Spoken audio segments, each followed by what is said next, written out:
Hey y'all, I want you to meet my friend Billy. He's in 7th grade, he's good at math, and he loves playing baseball.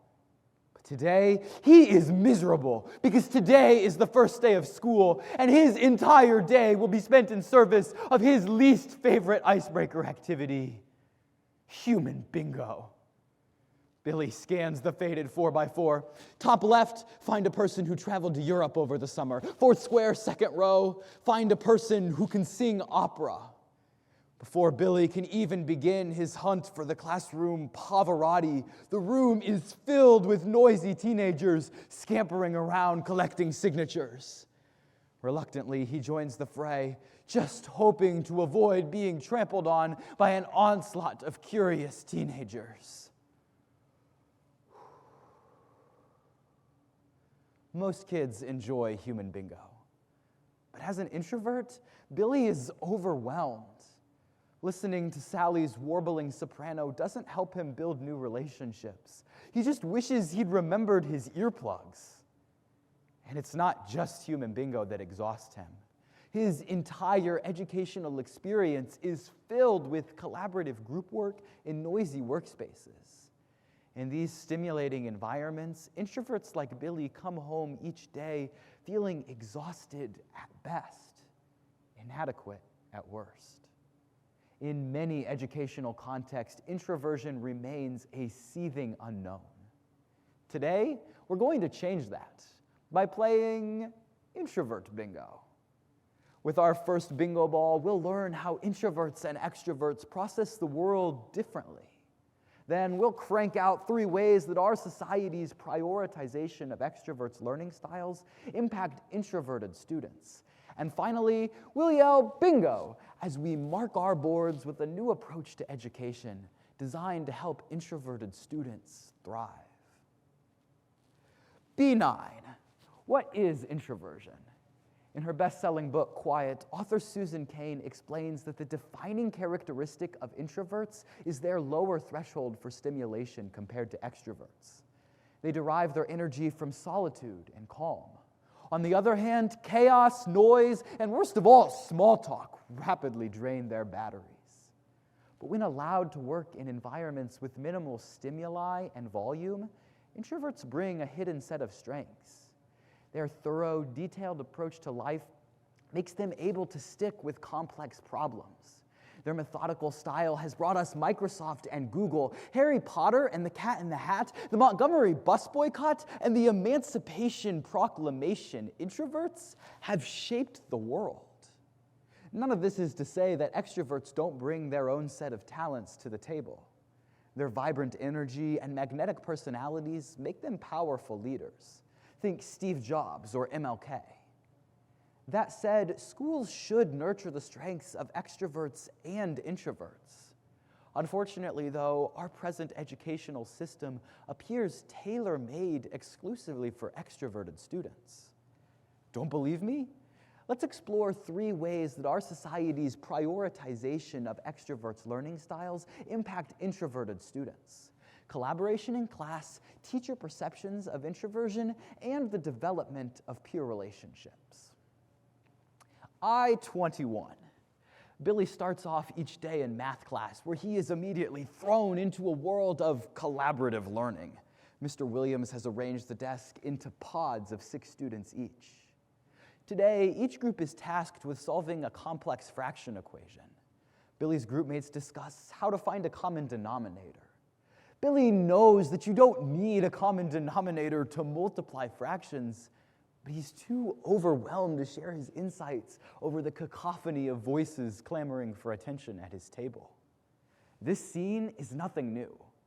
According to a paper published in the Journal of Educational Psychology by Noreen Webb, introverted students struggle on assessments of material learned in group context because their deliberative style of learning doesn't jive with the fast-paced, highly collaborative nature of group environments. But to Mr. Math Williams, this is just another example of the magic of collaborative learning at work. In 35. Speaking of Mr. Williams, teacher perceptions of introversion are another key challenge that introverted students face at school. When Mr. Williams observes Billy during group work, he doesn't consider that stimulation overload might be behind his reluctance to participate. He assumes that where fractions are concerned, Billy is simply clueless.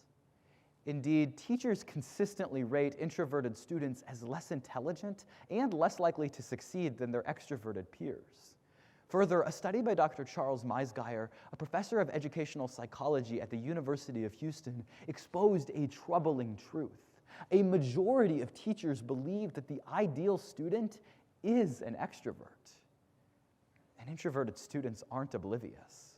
According to a paper published by Robert Kaplan, undergraduate chair of the Department of Psychology at Carleton University, teachers' low perceptions of introverts often create a self-fulfilling prophecy. When students like Billy find themselves getting called on when their hand wasn't raised, or catching disapproving glances from their teachers when they have little to say, they learn that their teachers don't believe in them. And so they stop believing in themselves. G52. Introverts also face challenges in developing peer relationships. According to a paper published by Lisa Newland, a professor of educational psychology at the University of South Dakota, next to familial relationships, positive peer relationships are the most important determinant of an adolescent's overall well-being. Psychologist Pamela Qualter adds that without these critical relationships, students may face chronic loneliness, a predictor of depression, lower self-reported overall health, and increased substance abuse by adulthood. In short, for adolescents, strong friendships are indispensable. Yet for introverts, building these relationships at school doesn't come easily. Consider lunchtime. In Quiet, Kane shows us that introverts like Billy must eat in the raucous din of the cafeteria, or they have to jostle for a place at a crowded table.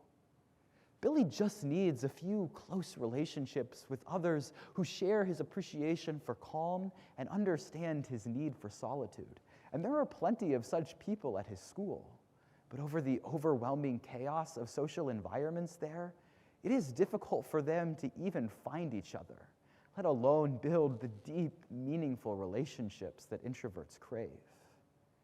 In this hyper-stimulating world, it doesn't take long for Billy to pick up on the wounding message that something must be wrong with him.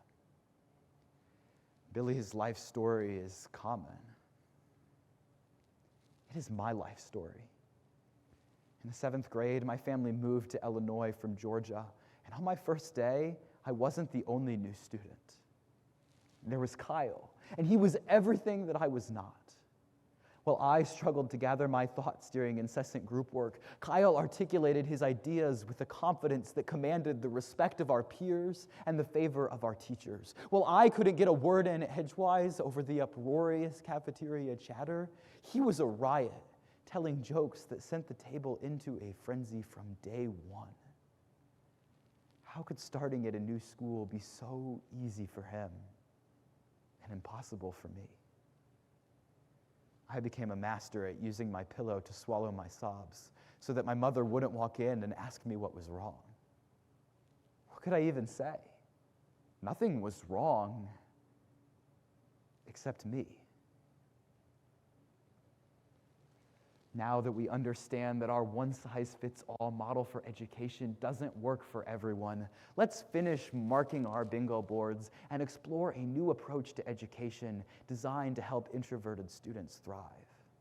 One promising approach comes from a series of interviews conducted by Smith College researcher Leah Schwartz, in which introverted adults reflected that when they were children, they, quote, lacked choice about the types of situations that they found themselves in.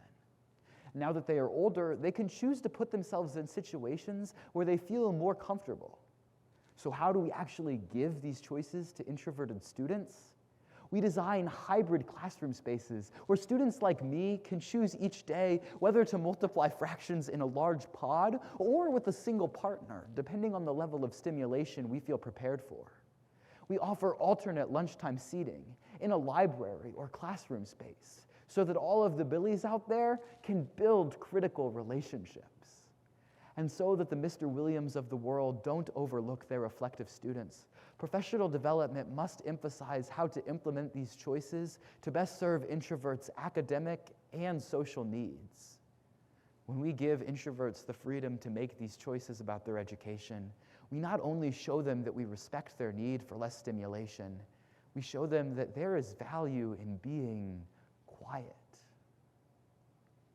Today, we learned about the challenges that introverted students face while learning in an extrovert-designed classroom world and identified a better approach to education that is characterized by student choices for all learning types. When it comes to introverts and extroverts, it isn't a matter of either or. It's both. We need extroverts and introverts in the real world, and that is why student choices are so important. They ensure that we can nurture the strengths of extroverts and introverts the moment that they enter the classroom. 074, that's a bingo.